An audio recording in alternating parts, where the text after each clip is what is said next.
now we need investment, and we need money here. So, what do you think investors would be looking for if they want to have a handshake with Nigeria when it comes to airports, infrastructure, new investment, whether they are major concessionaires or they want to open ports or they want to manage? Well, government says the runway and a few other parts of the airports remain under security issues, and they're not going to let that go, and that is really, really understandable. But in terms of whether you're building aesthetics, or you want to do advertisements, or you want to market the entire airport, what do you think these new investors will be looking for, or should be looking for, or what do they really want? The first thing, what they want is Nigerian market. Nigerian market is classified as a supermarket all over the world. You know, is the GDP growing? What are the government policy? Are we having more travelers and more carriers in our airport?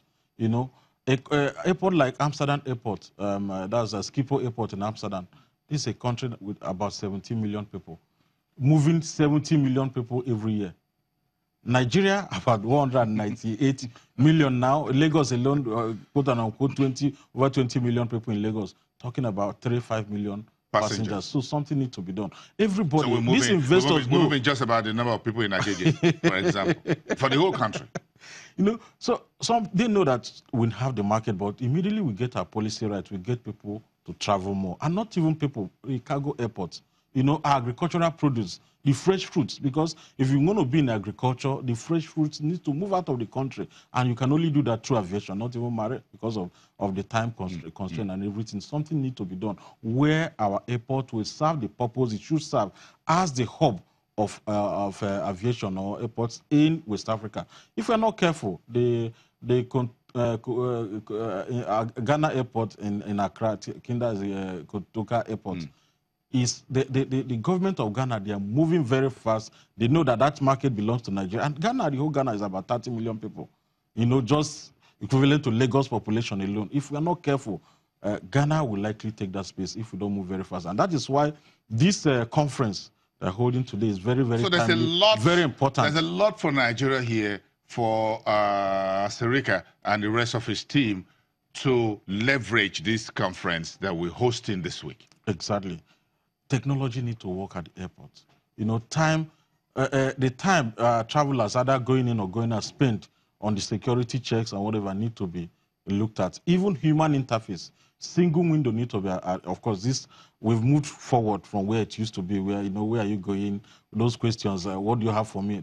We need to deal with human issues at our airport, because this is where, see, the airport is like the brand of Nigeria. That is where you hit first before going into the town. It's your reception. So the reception, exactly. We can't be talking about non-oil. Yeah, you move out the non-oil products from the marine port. But the human being that is going to take decision whether to invest or not to invest is not getting the right experience. Whether infrastructure lapses experience, human being, you know, the moral hazard and everything. So this reform needs to be total.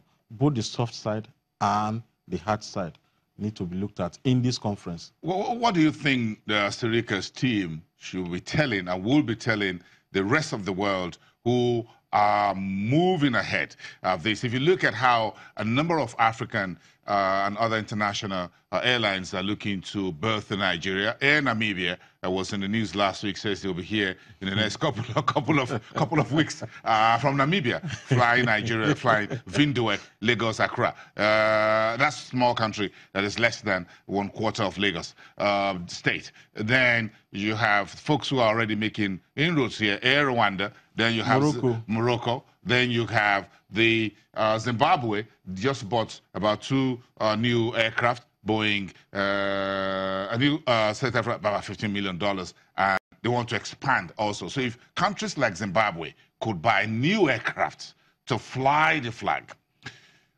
what would we be telling or showcasing the rest of the world this week that we have in Nigeria to be as a major player in the aviation or airport infrastructure business on the continent? Well, these investors, they know that when you talk about Nigeria, when you talk about Africa, you talk about Nigeria when it comes to businesses and investment. And that also is correct with aviation.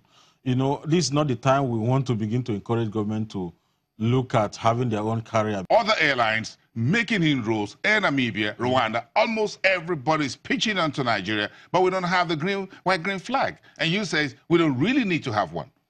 In terms of being emotional about Nigeria having its national carrier, you are not alone. It's also emotional to me. In 1970s, 1973, 1975, Nigerian Airways is one of the top 10 commercial airlines in the world. National in terms of the routes, passenger revenue and everything. We know the story. See, charity must begin at home. The focus this morning is about making our airports to work and work very well, because we can't do that without separating it from airlines. So right now we are not short of commercial airlines coming into the country, even if it is not flying our flag.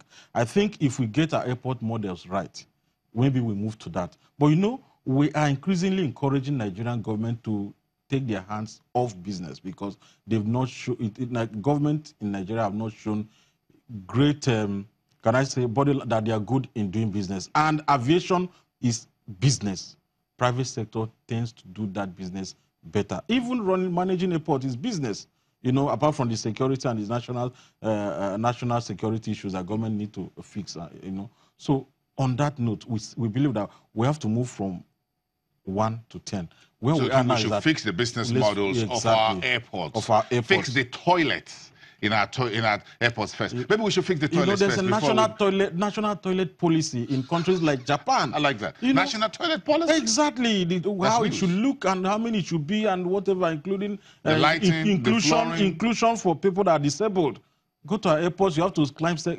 So these are issues that need to be fixed first. Charity must begin at home. And as we're looking at the two busiest airports in Nigeria, Abuja and Lagos, we also have to be looking at other airports that are not that busy. So as a concessionaire is taking maybe Lagos airport, you should be encouraged to take maybe the nearest one in Ibadan. Because you land in Lagos, you want to go to Ibadan, you want to go to Akure, you want to go to Ilori, so that you don't just take the Jews alone. You have to look at the So this policy and work on all of in them concessioning together. and all that for Nigeria should include not just the two big ones, but also Kano, Kaduna, Akwa Ibom, Calabar. Yes, it's not just, I'm saying that if a concessionaire is interested in bidding for Lagos Airport, you should be able to bid for Lagos Airport because it's very busy, with a less busy airport along or around that zone. Lagos, exactly. And Akure, that is the only way we can open up this country and make sure that our air traffic is not just limited between Lagos and Abuja. We need to get to Enugu, we need to get to Gombe, we need to get to Maiduguri and all of those. That is the model we may be thinking. And this is not the first time this idea is coming to the table. But we don't need to jump on the, the national carrier. Let's fix our airport. Like you said, start with the toilet, as basic as that. As basic and as annoying as it is. When you go to an international airport and you don't have facility, you have to climb the staircase at MMI in Lagos, even for those who are disabled one way or the other. That's quite disappointing. Very disappointing. And we also... Our officers and the port should stop begging, either directly or indirectly. At the airports? At the airport. It's very, very condescending. Now, begging is outlawed by that executive order. And I put it out on Twitter some time ago. I shouldn't be greeted, Oga, where are you coming from, or where are you going? Or have a great day. Just say good morning. And that is just enough. No, I have nothing for you except this interview, Mr. Nwani. And we thank you very much for coming to speak to this very important conference that Nigeria is hosting. Thank you very much. And see you at the next airport. And then we can report whether the toilets are clean as part of what maybe some of the delegates will be telling Nigeria. Clean your toilets at your international airports first. Then we can have other discussion. They're very interesting as Nigeria hosts Airports Council International Africa 2008. As we wrap up the program this morning, the market is reopening today, and the leadership change at the SEC over the weekend is one big story that investors will be looking at. Number one. Number two, will Owando continue to keep that rally it had last week when the technical suspension was lifted and the share price moved north of 15%? We'll track that for you. Also this week, the Nigerian Stock Exchange is migrating 5 of its big companies to what you call the Premier League. It's called the Premium Board of the NSE, where you have Seplat and Access Bank and 3 others joining: Forte Oil, Dangote Cement, and the rest. What else is happening at the marketplace? Just watch Channels Television, your news leader, for the rest of the day. And I'll be back tomorrow. Tuesday, right in the morning, 10 o'clock. Goodbye from Lagos, everyone.